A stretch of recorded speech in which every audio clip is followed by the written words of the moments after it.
Seja bem-vindo ou bem-vinda à minha introdução à obra de Platão. Como muitos sabem, Platão é o filósofo mais influente da cultura ocidental. Ele é responsável pela consolidação do pensamento metafísico que orientou a nossa cultura até a Era Moderna, que teve uma influência muito grande na teologia cristã e em muitos autores mesmo da filosofia moderna, como Descartes e até Immanuel Kant. Essa dicotomia essência e aparência. Platão vai falar sobre mundo das ideias, sobre mundo sensível e um mundo que está além do sensível. É muito interessante observar que Platão nasce justamente no momento de crise política e moral na Grécia Antiga, que estava vivendo uma crise de valores. A democracia grega, a polis, ela viveu logo antes de Platão os seus tempos áureos.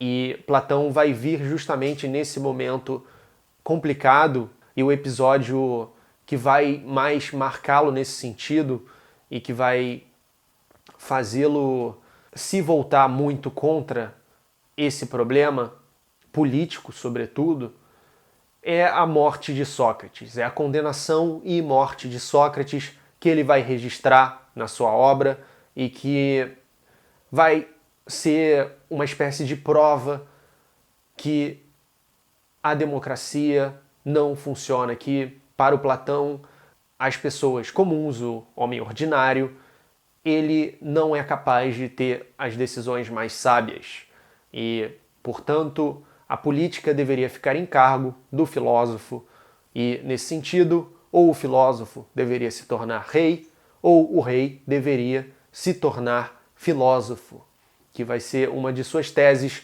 na República, principalmente, que é a sua obra mais influente. Platão vai se preocupar fundamentalmente com o conhecimento, com a moral e com a política. O conhecimento, porque, como eu disse, ele vai fundar um conhecimento muito sob a influência de Sócrates, seu mestre, que está além do mundo material. Uma essência para as coisas. O que é a justiça, o que é a beleza. De acordo com Platão, essas verdades existem. E ela pode ser acessada pelo uso da razão, pela dialética e pela intuição intelectual. Não pelo mundo das aparências que enganam, e sim através do acesso ao mundo superior, ao mundo das ideias e das formas que ele vai desenvolver na fase intermediária da sua obra. A sua primeira fase, muito marcada pela morte de Sócrates, vai ser muito influenciada pelo pensamento socrático, pela dialética, que consistia, como eu falei no meu vídeo sobre Sócrates, que você pode assistir aqui no card, consistia em um debate, em uma divergência entre uma tese, uma antítese que daria origem a uma síntese. Isso tanto no pensamento de diálogo, né? O pensamento de troca numa conversa, como a gente vê nos diálogos de Platão, como também interiormente na mente do próprio filósofo, né? Esse embate de ideias rumo ao aperfeiçoamento e à reelaboração de um pensamento inicial. E muitos desses diálogos, eles vão ter o Sócrates como protagonista, todos os diálogos da primeira fase, e eles acabam em aporia, eles acabam em uma não resolução do problema. O que para Platão não era suficiente. Talvez para Sócrates o exercício da dialética em si já fosse algo almejável. Mas Platão não está satisfeito com isso. Platão quer a teoria. E é nesse sentido que ele vai se divergir do seu mestre. E é um bom momento para a gente mencionar suas duas outras grandes influências. Parmênides e Pitágoras. Parmênides, que eu também já trouxe aqui no canal, foi um pensador pré-socrático, muito preocupado com a possibilidade do conhecimento e com o ser pleno, o uno, o que é a realidade em sua essência. Platão vai ser muito influenciado também por Parmênides, inclusive ele vai utilizar a figura do Parmênides e vai ser justamente um diálogo no qual Sócrates vai perder e ele próprio vai questionar a sua teoria das ideias. Ele vai se forçar a reelaborar essa teoria, que se encontra diferentemente em diferentes períodos de sua obra. Até mesmo num pensador como Platão, o pensamento é um devir.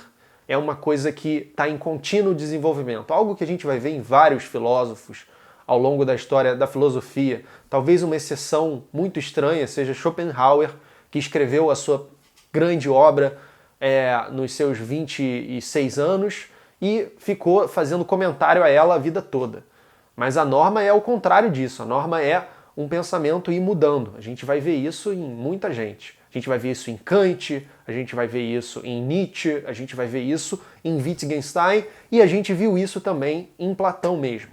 Mas então essas são as suas três grandes influências: Sócrates, Parmênides e Pitágoras. A geometria para ele era algo importante, era algo que, através de viagens e trocas, ele vai ser muito influenciado pela matemática e vai ser, como era para Pitágoras também, uma espécie de chave para o inteligível, uma espécie de elevação no conhecimento. Para Platão, existe um conhecimento verdadeiro e ele pode ser alcançado pela razão.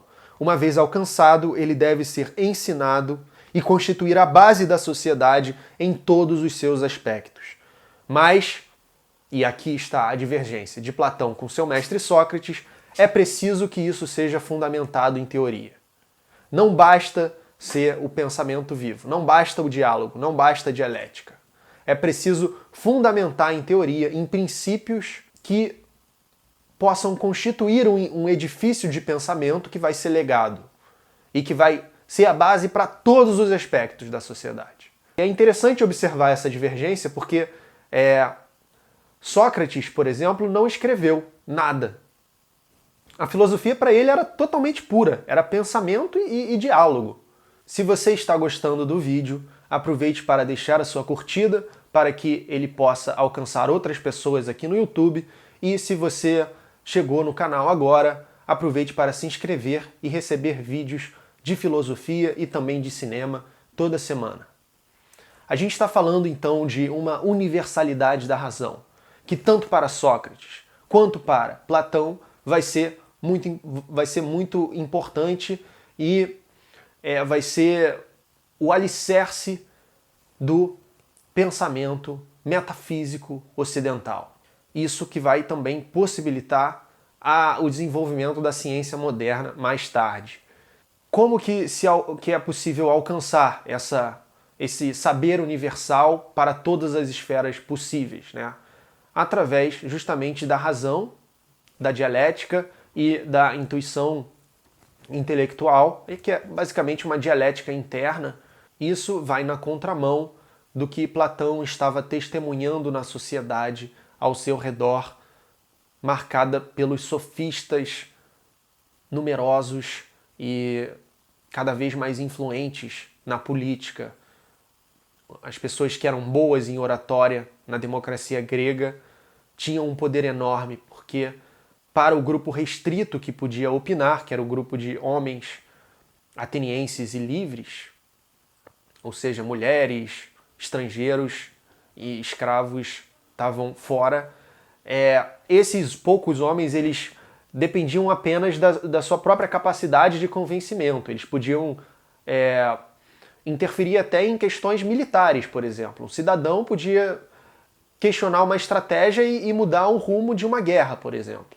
O que a gente não vê na democracia moderna, onde tudo está muito mais segmentado. Então, os sofistas eram os grandes inimigos de Platão. Eu tenho um vídeo aqui sobre eles. Aliás, você faz muito bem se assistir toda a playlist de filosofia antiga até aqui, porque você vai poder ver justamente essa grande transição e essa virada paradigmática que ocorre com Sócrates e Platão. O primeiro vídeo é o surgimento da filosofia, aí eu passo pelos pré-socráticos mais notórios até chegar aqui. E eu pretendo trazer em breve vídeos sobre os diálogos de Platão individuais também. Então, a filosofia é o meio para atingir esse conhecimento real e configura um movimento de abandono do senso comum, da aparência, da opinião, da doxa, em direção ao mundo das ideias, da essência, da verdade, do conhecimento, da episteme. Ok, vamos tentar entender de uma maneira mais concreta algo que é extremamente vago, que é justamente a teoria das ideias de Platão. Ok, que ideias são essas? Onde elas estão? Quem criou elas? Então, de uma maneira geral e vaga, que Platão deixa pra gente também assim, a gente pode observar que essas ideias são invisíveis e incorpóreas, mas inteligíveis pela razão, não pelos sentidos. Elas não estão no mundo material. Elas estão além do mundo material e formam o mundo material. Mas elas não estão sozinhas, digamos assim. No meu entendimento de Platão, que é perfeitamente questionável, há também aquilo que ele se refere como ideia do bem, que também pode ser considerado, de acordo com algumas interpretações, a divindade platônica, ou o que seria o Deus de Platão, que é esse ser pleno, basicamente, do Parmênides também, de todo esse pessoal pré-socrático que atribuía a uma coisa ou outra. Aqui em Platão, a gente está falando da totalidade do ser, de algo que dá condição de possibilidade para o próprio ser e também de cognoscibilidade para esse ser, que metaforicamente é como o sol, que ilumina as coisas. A ideia do bem vai iluminar as formas.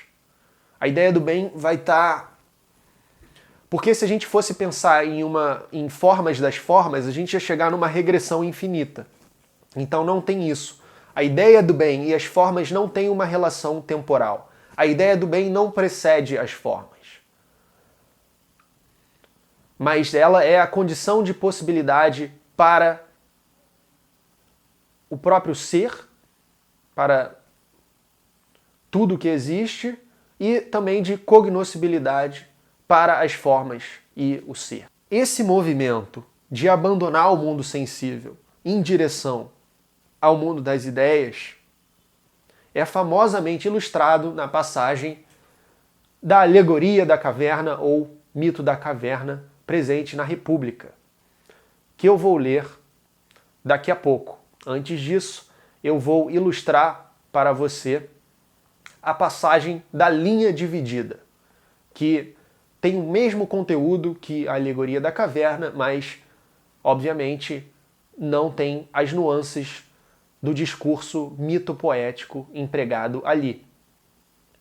Mas é basicamente uma ilustração dessa relação do ser humano com o conhecimento da essência da realidade e com essa própria essência da realidade que é o mundo inteligível. Aqui a gente tem a famosa passagem da linha dividida, que também se encontra na República de Platão, assim como o mito da caverna. E essas duas passagens dizem basicamente a mesma coisa. No caso do mito da caverna, ou alegoria da caverna, a gente tem um recurso narrativo mitopoético e aqui um esquema mais para mentes de exatas. Você pode dizer que talvez Platão esteja exprimindo sob diferentes formas por causa justamente dessa capacidade que tem o mito, uma coisa que eu sempre insisto aqui no canal, essa potência de atingir, de impressionar as mentes de todo mundo, até de quem não é capaz de entender um esquema como esse, por exemplo. Então, vamos pensar como que ele esquematiza isso aqui. A gente tem duas esferas. No pensamento metafísico de Platão, a gente tem o mundo inteligível e o mundo sensível. Podemos pensar em essência, em aparência. O mundo inteligível é o mundo das ideias e das formas eternas. O mundo sensível é o mundo material, concreto, das aparências, empírico. E a nossa relação de conhecimento com essas duas diferentes esferas da realidade, ela pode se dar em 4 diferentes níveis. Num nível inferior, a gente tem a visão sensorial das coisas, que é marcada por essa ilusão, por sombras, por reflexo, o que vai estar muito tematizado no mito, né? A gente tem, num nível superior, as crenças ou convicções que já é dotado de uma investigação mais profunda da realidade, mas ainda presa à esfera do mundo sensível. Num nível superior, agora já no âmbito do inteligível, das essências, a gente tem os conhecimentos matemáticos, através da geometria. É importante lembrar que Platão tinha geometria em muita alta conta, ele escreveu no pórtico da academia, não entra aqui quem não estudou geometria, alguma coisa assim. E Pitágoras teve uma influência muito forte sobre ele, como eu falei. Eu tenho aqui um vídeo só sobre Pitágoras, você pode conferir nos cards. Mas o conhecimento matemático ele ainda está preso ao mundo sensível, porque as formas estão na natureza também. Então, ele ainda de alguma forma está ligado a essa esfera. A forma mais superior de conhecimento, que é através da dialética, da intuição intelectual, é para o Platão o alvo da filosofia. É a forma mais elevada de saber possível para o humano. E se dá justamente através do uso da razão, da intuição intelectual, da dialética socrática, e assim a gente tem contato com as ideias ou formas que vão além das formas matemáticas, mas a essência de tudo, basicamente. Nos livros 6 e 7 da República, a gente encontra essas 3 diferentes passagens que ilustram a teoria das ideias de Platão. Uma delas foi essa que a gente acabou de ver, a passagem da linha dividida, tem também a do Sol, essa eu não vou trazer para o vídeo, e tem essa do mito ou da alegoria da caverna, que é a mais famosa de todas, provavelmente. E é o que eu vou ler agora. Então vamos ler e em seguida dissecar a alegoria da caverna de Platão. Sócrates. Agora, imagina a nossa natureza segundo o grau de educação que ela recebeu ou não, de acordo com o quadro que vou fazer. Imagina, pois, homens que vivem em uma espécie de morada subterrânea em forma de caverna. A entrada se abre para a luz, em toda a largura da fachada. Os homens estão no interior desde a infância, acorrentados pelas pernas e pelo pescoço, de modo que não podem mudar de lugar, nem voltar a cabeça para ver algo que não esteja diante deles. A luz lhes vem de um fogo que queima por trás deles, ao longe, no alto. Entre os prisioneiros e o fogo, há um caminho que sobe.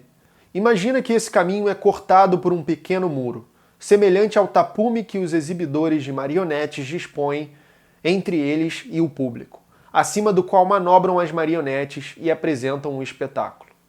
Glauco responde, entendo. Sócrates continua. Então, ao longo desse pequeno muro, imagina homens que carregam todo o tipo de objetos fabricados. Ultrapassando a altura do muro, estátuas de homens, figuras de animais, de pedra, madeira ou qualquer outro material. Provavelmente, entre os carregadores que desfilam ao longo do muro, alguns falam, outros se calam. Estranha descrição e estranho prisioneiros. diz Glauco. Sócrates responde: eles são semelhantes a nós. Primeiro, pensas que, na situação deles, eles tenham visto algo mais do que as sombras de si mesmos e dos vizinhos que o fogo projeta na parede da caverna à sua frente? Glauco: como isso seria possível, se durante toda a vida eles estão condenados a ficar com a cabeça imóvel? Sócrates: não acontece o mesmo com os objetos que desfilam? Glauco: é claro. Então, se eles pudessem conversar, não achas que, nomeando as sombras que vêm, pensariam nomear seres reais? Evidentemente. E se, além disso, houvesse um eco vindo da parede diante deles, quando um dos que passam ao longo do pequeno muro falasse, não achas que eles tomariam essa voz pela sombra que desfila à sua frente? Sim, por Zeus, diz Glauco. Assim sendo, os homens que estão nessas condições não poderiam considerar nada como verdadeiro a não ser as sombras dos objetos fabricados. Não poderia ser de outra forma. Vê agora o que aconteceria se eles fossem libertados de suas correntes e curados de sua desrazão. Tudo não aconteceria naturalmente, como vou dizer, se um desses homens fosse solto, forçado subitamente a levantar-se, a virar a cabeça, a andar, a olhar para o lado da luz. Todos esses movimentos o fariam sofrer. Ele ficaria ofuscado e não poderia distinguir os objetos, dos quais via apenas as sombras anteriormente.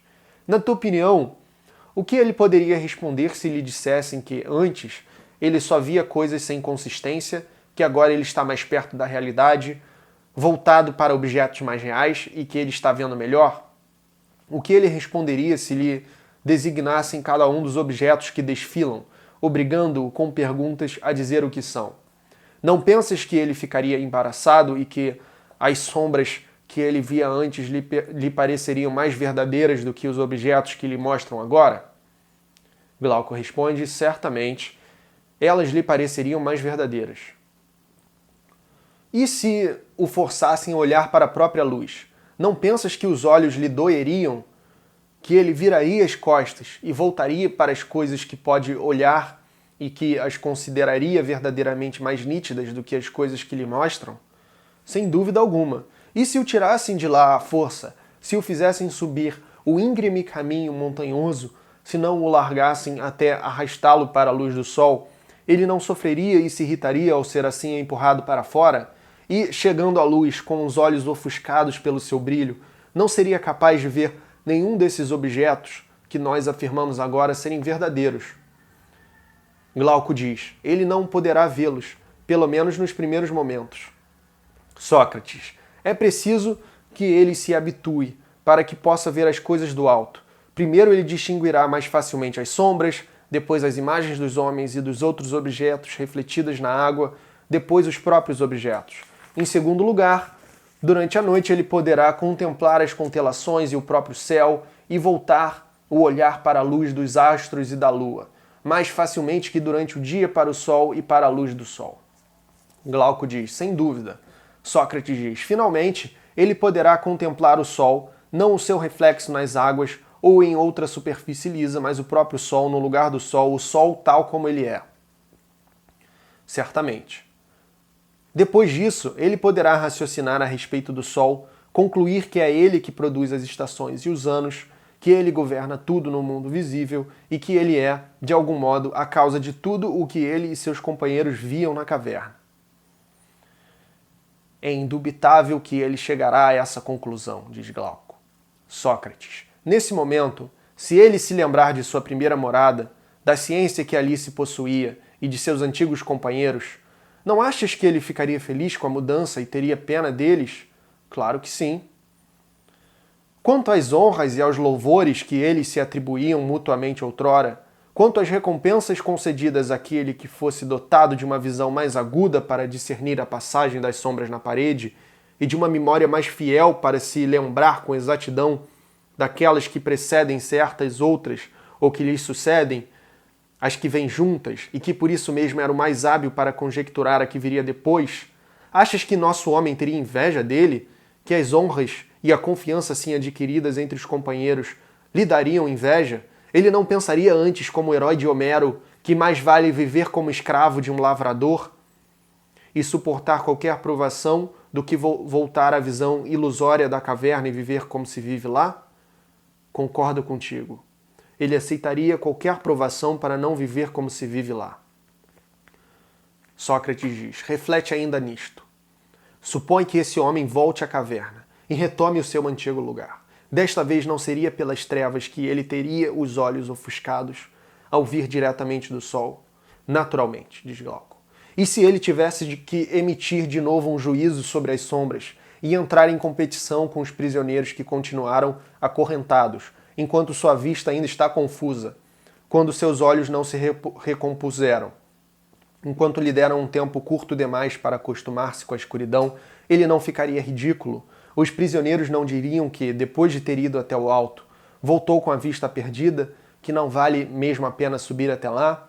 E se alguém tentasse retirar os seus laços, fazê-los subir, acreditas que, se pudessem agarrá-lo e executá-lo, não o matariam? Sem dúvida alguma, eles o matariam. E agora, meu caro Glauco? É preciso aplicar exatamente essa alegoria ao que dissemos anteriormente. Devemos assimilar o mundo que apreendemos pela vista à estada na prisão, à luz do fogo que ilumina a caverna à ação do sol. Quanto à subida e à contemplação do que há no alto, considera que se trata da ascensão da alma até o lugar inteligível. E não te enganarás sobre minha esperança, já que desejas conhecê-la. Deus sabe se há alguma possibilidade de que ela seja fundada sobre a verdade. Em todo caso, eis o que me aparece, tal como me aparece. Nos últimos limites do mundo inteligível aparece-me a ideia do bem, que se percebe com dificuldade, mas que não se pode ver sem concluir que ela é a causa de tudo o que há de reto e de belo. No mundo visível, ela gera a luz, e o Senhor da luz, no mundo inteligível, ela própria é a soberana que dispensa a verdade e a inteligência. Acrescento que é preciso vê-la se quer comportar-se com sabedoria, seja na vida privada, seja na vida pública. Ok, esse é um dos textos mais famosos, possivelmente o mais famoso da história da filosofia ocidental. E agora vamos dissecá-lo. Para começo de conversa, Platão está aqui também empregando um movimento mitológico muito clássico, que é a saída do mundo comum e o retorno transformado. Cada uma dessas etapas, que são muito bem delineadas em estrutura narrativa, o começo, o meio, o fim, em cinema narrativo tradicional, o primeiro ato, o segundo ato e o terceiro ato, cada uma delas tem um propósito. Antes de tudo, quais são essas três partes do mito? Primeiro, tem a contextualização da caverna, o mundo comum, o status quo. Depois, a parte do meio, que é o momento da libertação, da saída do prisioneiro e contato com a luz. E tem a parte final, o último momento, que é o retorno à caverna. Pois bem, os prisioneiros que estão lá, que é um lugar que também pode ser associado ao Hades grego, esse lugar de escuridão, eles são os homens comuns. Tem as sombras, tem a fogueira e os homens que fazem as sombras. Esses homens seriam os sofistas, que criam as ilusões e apresentam as ilusões nas quais creem os prisioneiros, os homens comuns. A libertação do prisioneiro, ela ocorre mediante uma espécie de conflito, um conflito entre a acomodação no mundo comum e essa chamada aventura, que a gente também pode caracterizar como eros, no contexto do pensamento platônico. Essa força erótica que vai impulsioná-lo para o diferente, em busca daquilo que o chama. Bom, eu acho que a parte mais explícita talvez seja a relação do sol com a ideia do bem, com a ideia de bem, o sol como esse grau máximo da realidade, a plenitude do ser, a ideia de bem, como eu falei, então é um absoluto transcendente, que é o grau mais elevado do próprio ser, a condição de possibilidade de tudo que existe e também a condição de cognoscibilidade de tudo que existe. E Platão deixa tudo isso deliberadamente vago, né? E aí tem um retorno à caverna, e nesse retorno, o prisioneiro agora transformado, livre da ilusão, ele tem uma missão. Ele tem uma missão que é político-pedagógica. É a missão de transmitir aos outros o que ele descobriu. E essa descoberta, ela é gradual, ela também não é de uma vez, né, de uma vez só. Ele entra em contato com diferentes níveis de verdade da realidade, em partes diferentes. Então, primeiro, em sua própria jornada, ele vai adaptando o que ele tinha como parâmetro da caverna à nova versão de verdade que se configura, né, para ele. E isso é empreendido por qualquer filósofo. Tem sempre esse processo adaptativo que é importante para Platão também. Que você vai reconfigurando os seus alicerces à medida que o seu pensamento vai se expandindo. Tem a missão de transmitir esse saber aos outros, como eu falei, e é basicamente isso.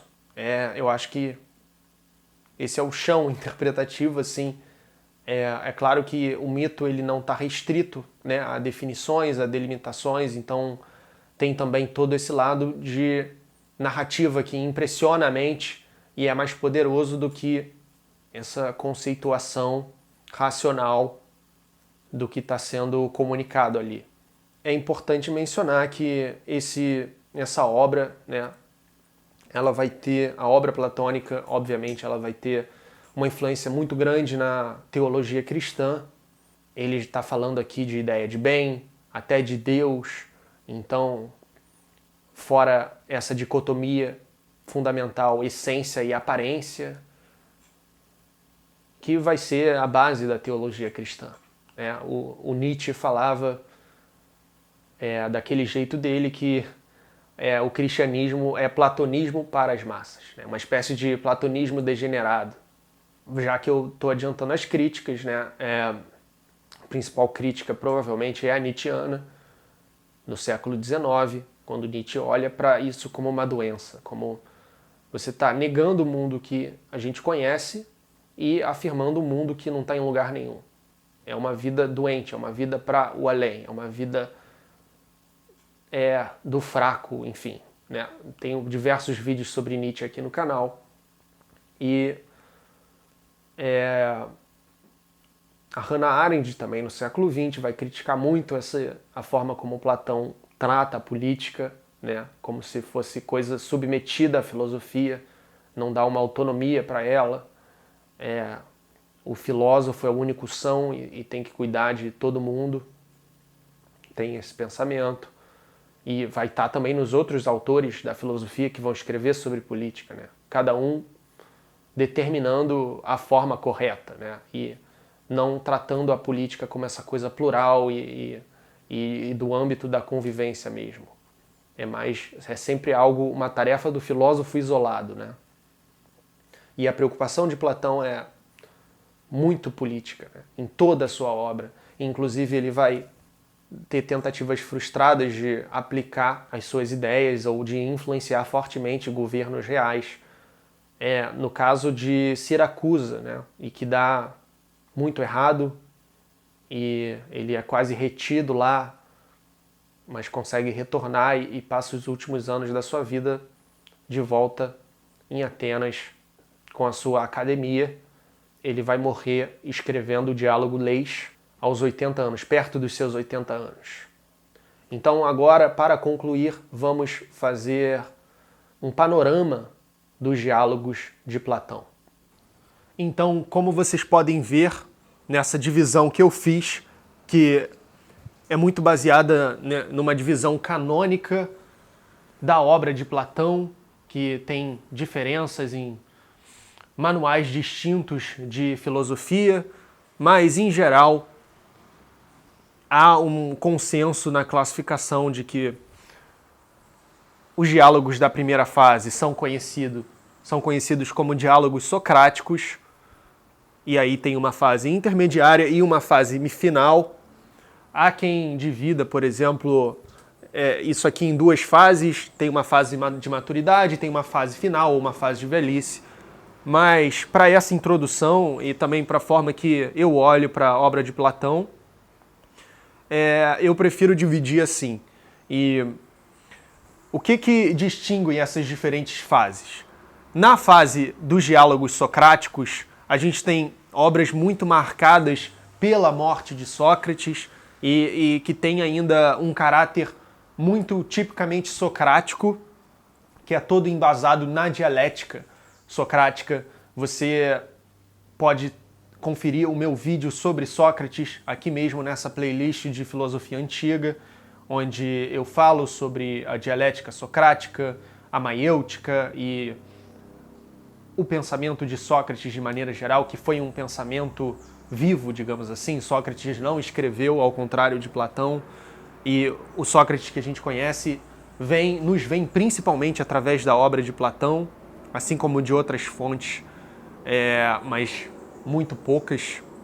Então a gente tem a Apologia de Sócrates, que é sobre o tribunal de Sócrates e a condenação dele, e várias outras obras aqui vão estar investigando questões muito socráticas com base na dialética. O que é a amizade, em Lises? O que é a piedade, em Eutífron? O que é o dever, em Críton? Então, é sempre isso, a busca da essência de algo que termina em aporia, que não se resolve. O diálogo não é capaz de alcançar uma resolução definitiva, uma resposta para o problema, e ele termina assim. Mas, para Sócrates, esse processo era muito importante, esse processo de refinar o pensamento e de apresentar questionamento e forçar o outro a reelaborar o seu pensamento, a sua definição. Então, essa é a primeira fase. Na fase intermediária, que a gente tem a elaboração do platonismo mesmo, da teoria das formas ou das ideias, que vai aparecer pela primeira vez sendo mencionado já no Eutífron, mas é aqui que ele vai ganhar, que ela vai ganhar uma elaboração mais concreta, ainda que seja muito vaga, muito metafórica, e na República, claro que é o seu principal diálogo, podemos classificá-lo dessa forma, ou pelo menos o mais influente na nossa cultura. E aqui que tem o mito da caverna, a passagem da linha dividida, a gente tem no Fédon uma transição muito clara dessa fase para essa aqui, da dialética para o platonismo. E a gente tem o Banquete, que é o meu diálogo favorito, eu acho. Eu vou trazer para o canal o máximo de diálogos que eu puder individualmente, sem nenhum tempo de prazo, eu só vou tentar trazer o máximo que eu puder.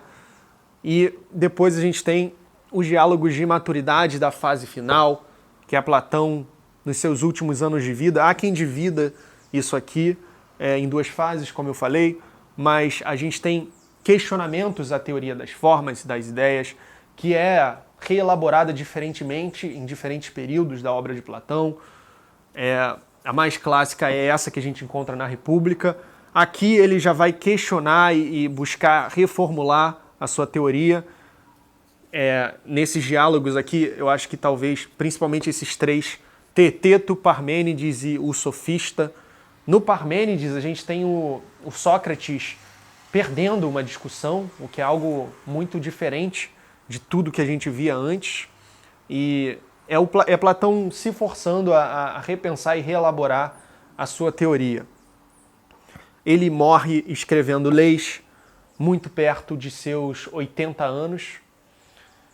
E, além disso, ele também escreveu 13 cartas, das quais as mais importantes são a carta 3, a carta 7, e ele também tem outros diálogos que eu nem incluí aqui porque são de autoria discutível. Como eu falei, além desse vídeo de introdução, eu pretendo trazer em breve também vídeos individuais sobre os diálogos de Platão. Fique atento para não perder. E nesses vídeos eu espero poder tratar de outras ideias de Platão que não ganharam destaque ou não foram abordadas aqui nesse vídeo de introdução, como a ideia do conhecimento como reminiscência. Eu tenho um vídeo também de Platão e a arte, falando e explorando as nuances de sua crítica aos artistas, aos poetas, e é um vídeo muito interessante que eu gosto bastante. Eu vou deixar aqui na tela final e na descrição para você conferir. Não deixe de fazê-lo e fique à vontade para acessar os links que estão na descrição que levam para oportunidades de compra de obras de Platão que eu recomendo. Nessas compras você vai estar também ajudando o canal. Muito obrigado por assistir, comente suas dúvidas, inscreva-se e até a próxima.